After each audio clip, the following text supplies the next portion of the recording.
isn't it? Carrickfergus Castle in County Antrim is a spectacular relic of a tumultuous past. But today, a very different battle is brewing. One that puts two radically different interpretations of history on trial. In 1711, this town was the setting for the last mass witch trial in the British Isles. At the centre of the case was 18-year-old Mary Dunbar in windswept Islandmagee, 10 miles up the coast. Mary claimed that 8 local women, who were all old and poor outcasts, had appeared to her in spectral form and possessed her, causing her to engage in bizarre activities like swearing and throwing Bibles. Detailed witness statements claimed Mary had been in a trance caused by witchcraft. And after a sensational trial, the 8 women were found guilty and sentenced to a year in jail and humiliation in the public stocks. Now, more than 300 years later, writer Martina Devlin has campaigned to have the Islandmagee witches pardoned. Witchcraft accusations were a social control mechanism. It was a way of communities policing themselves. There was something about Mary Dunbar, the accuser, which made her very plausible, and there was something about the 8 women she accused. They were pockmarked, lame, illiterate, which made them fit the idea of what a witch looked like. The verdict hinged on something that would never be allowed in court today: spectral evidence. The claim that an alleged witch appeared in a dream to torment a victim and do the devil's will. In your opinion, they didn't get a fair trial? Of course, because there is no such thing as a witch. So, of course, it was wrong to convict them of witchcraft. But not everyone agrees.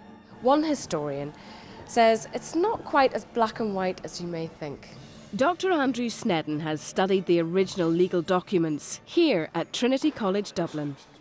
This is one taken from Mary Dunbar on the 12th of March 1710, who, being duly sworn and examined, saith that during these several weeks she has been in a most grievous and violent manner tormented and afflicted with witches. The local magistrate interviewed all the people who had witnessed things, interviewed Mary Dunbar. Then the judges sat, summed up the evidence, and the jury brought in a guilty verdict. So it was a fair trial as you could get at that point.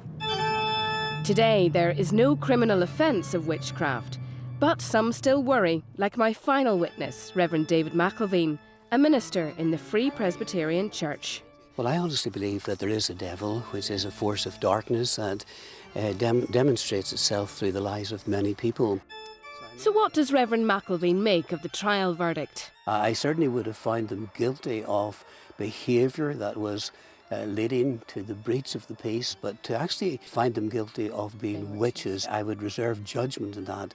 Even someone who believes in the existence of the devil finds it difficult to find the women guilty of anything more serious than public order offences.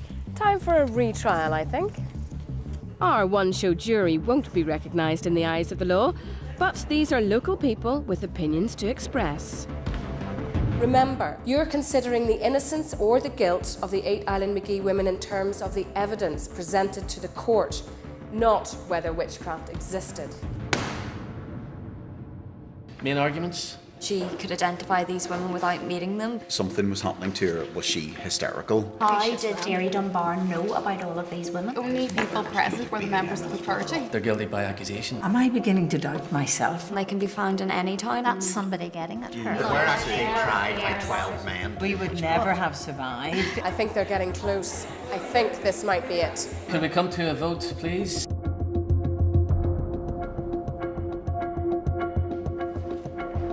Do you have a verdict? Yes, we do. We, the jury, find the Islandmagee witches not guilty. So there you have it. A retrial of sorts and a new verdict. Maybe the witches of Islandmagee can now be referred to in some quarters as the women of Islandmagee.